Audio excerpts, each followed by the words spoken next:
शुरुआत करते हैं इस वक्त की बड़ी खबर के साथ। एक बड़ी अपडेट सामने आ रही है जहां 7 आरोपियों की न्यायिक हिरासत को बढ़ाया गया है। कोर्ट ने 8 जनवरी तक न्यायिक हिरासत को बढ़ाया है। डॉक्टर आदिल शाहीन मुजम्मिल की कस्टडी बढ़ाई गई है।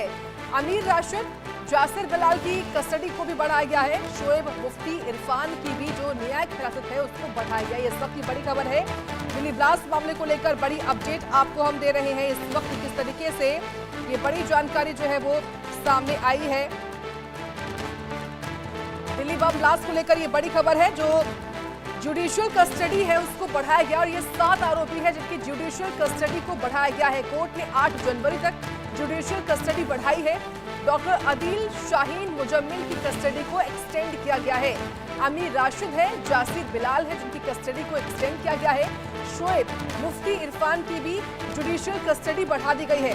दिल्ली में हुए बम ब्लास्ट में सभी आरोपी हैं और इनसे लगातार कस्टडी रिमांड में पूछताछ की जाती है। तमाम ऐसे सवाल अभी भी क्योंकि बने हुए जिनके जवाब नहीं मिले हैं, इसी को लेकर लगातार देखिए इनसे कस्टडी को लेकर इनसे पूछताछ की जा रही है। इस खबर पर और जानकारी लेंगे सहयोगी संभव शर्मा से।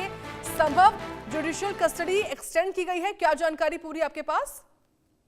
जी बिल्कुल, देखिए एनआईए की विशेष अदालत जो कि पटियाला हाउस कोर्ट में बैठती है, वहां पर मामला चल रहा है जहां दिल्ली ब्लास्ट के जो आरोपी हैं, 7 आरोपी की रेगुलर हियरिंग आज थी।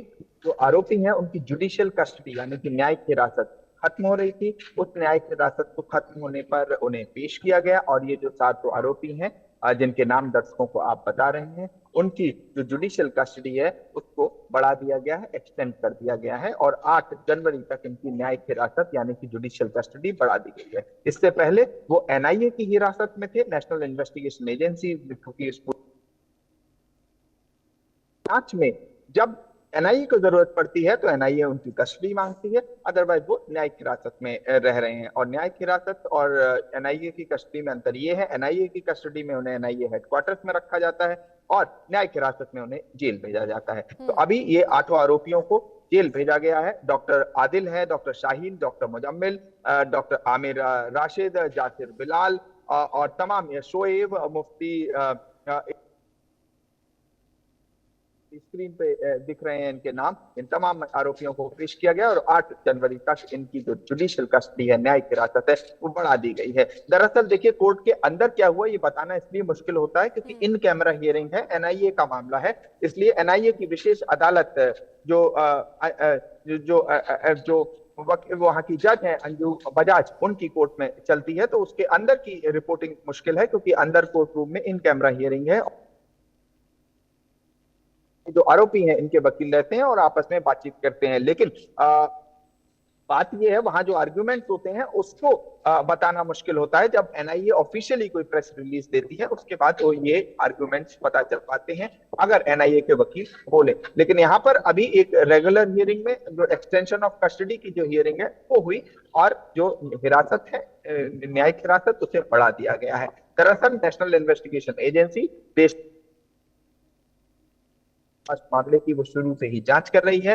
महत्वपूर्ण ये है कि इतनी सिक्योरिटी थ्रेट होने के बावजूद जो पटियाला हाउस कोर्ट है उसे एक बार बम से उड़ाने की धमकी मिली जब इन लोगों को पेश किया जा रहा था पिछली सुनवाई में। तो मैं दर्शकों को बता दूं, ऐसे में भी एनआईए ने आरोपियों को पेश किया, फिजिकली पेश किया, पेश करके उनकी कस्टडी ली और कस्टडी लेके उन्हें जो भारत का कानून है, जो लॉ है, उसके अनुसार ही फॉलो करते हुए देखना ये महत्वपूर्ण है क्योंकि जांच लगभग 1 महीने से ज्यादा का समय हो चुका है, जांच चल रही है। अब एनआईए चार्जशीट इस मामले में फाइल कब करेगी, क्योंकि उसमें ये पता चलेगा कि एनआईए ने तफ्तीश से जो जांच की है इन सभी आरोपियों से वो क्या की है। इन तमाम आरोपियों को समय समय पे जहां ले जाना हो उसकी भी परमिशन कोर्ट से नेशनल इन्वेस्टिगेशन एजेंसी लेती है। इसके अलावा कई आरोपियों का जो सिग्नेचर होता है, जो लिखने, वो भी कोर्ट से लिया जाता है। वॉइस सैंपलिंग दूसरी एक परमिशन है, उसकी भी रिक्वेस्ट एनआईए कोर्ट से करती है। तो जो कानून के अनुसार चीजें हैं उस अनुसार इस मामले में जांच चल रही है और दिल्ली ब्लास्ट मामले में दिखना ये महत्वपूर्ण होगा कि जांच में एनआईए आगे क्या कहता है, अंदर एनआईए क्या कहता है इसको बताना इसलिए मुश्किल है क्योंकि वो इन कैमरा हियरिंग होती है। आमतौर पे हम लोग कोर्ट के अंदर रहते हैं और वहां से रिपोर्ट करते हैं, लेकिन इस मामले में कोर्ट में अंदर चूंकि इन कैमरा हियरिंग का ये